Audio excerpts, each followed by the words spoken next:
Eh,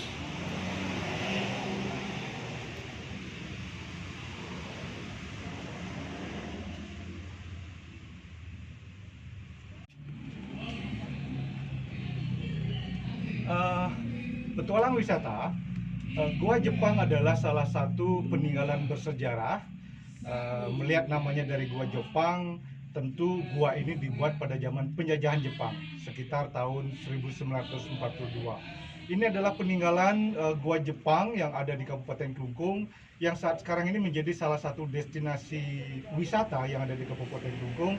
Sekiranya bagi para petualang wisata yang ingin berkunjung ke Klungkung, berkunjung ke Bali, jangan lupa berkunjung ke Gua Jepang.